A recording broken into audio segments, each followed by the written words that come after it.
5 வருட சட்டப்படிப்புக்கான கவுன்சிலிங் நடந்துட்டு இருக்குங்க.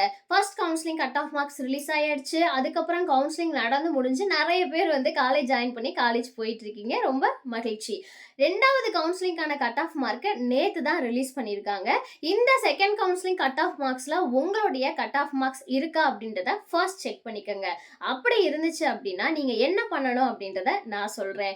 உங்களுடைய கட் ஆஃப் மார்க்ஸ் செகண்ட் கவுன்சிலிங்ல இருந்துச்சு அப்படின்னா நீங்க உங்களுடைய ஒரிஜினல் டாக்குமெண்ட்ஸ் எல்லாத்தையும் 15/7/2026 மற்றும் 16/7/2026 இந்த 2 நாளுக்குள்ள கண்டிப்பா உங்களுடைய ஒரிஜினல் டாக்குமெண்ட்ஸ் எல்லாத்தையுமே ஸ்கேன் பண்ணி நீங்க அப்லோட் பண்ணியிருக்கணுங்க. அதுக்கப்புறம் என்ன பண்ணணும்னா உங்களுடைய எல்லா டாக்குமெண்ட்டும் சென்ட் ஆயிடுச்சு அப்படின்னா அடுத்த ப்ராசஸ் என்னன்னா உங்களுக்கான அலாட்மெண்ட் லெட்டர் எந்த காலேஜ்ல உங்களுக்கு சீட் கிடைச்சிருக்கு அப்படின்னு ஒரு அலாட்மெண்ட் லெட்டர் வரும். அது ஆன்லைன்ல தான் வரும்.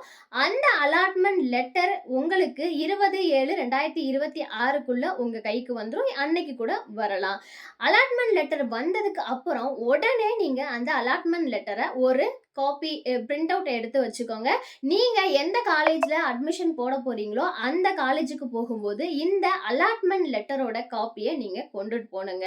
அலாட்மெண்ட் லெட்டர் வந்துருச்சுன்னா நீங்க 21/7/2026 23/7/2025 21ஆம் தேதியிலிருந்து 23ஆம் தேதிக்குள்ள எந்த காலேஜ்ல உங்களுக்கு அலாட்மெண்ட் லெட்டர் வந்திருக்கோ அந்த காலேஜ்ல போய் மறக்காம நீங்க அட்மிஷன் போட்டுருங்க. நிறைய பேருக்கு என்ன இருக்கும்னா நான் கேட்ட காலேஜ்ல எனக்கு சீட் கிடைக்கல சிஸ்டர் அப்படின்னு நிறைய குழப்பத்துல இருப்பீங்க. தயவு செய்து அப்படி இருந்துராதீங்க.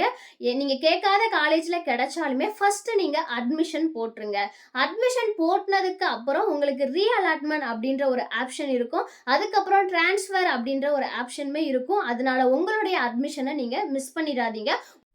ஒன்ஸ் அலாட்மெண்ட் லெட்டர் உங்களுக்கு வந்துருச்சுன்னா நீங்க எந்த காலேஜ்ல உங்களுக்கு அலாட்மெண்ட் லெட்டர் கொடுத்துருக்காங்களோ அந்த காலேஜ்ல டைரக்டா போய் அட்மிஷன் போட்டுருங்க.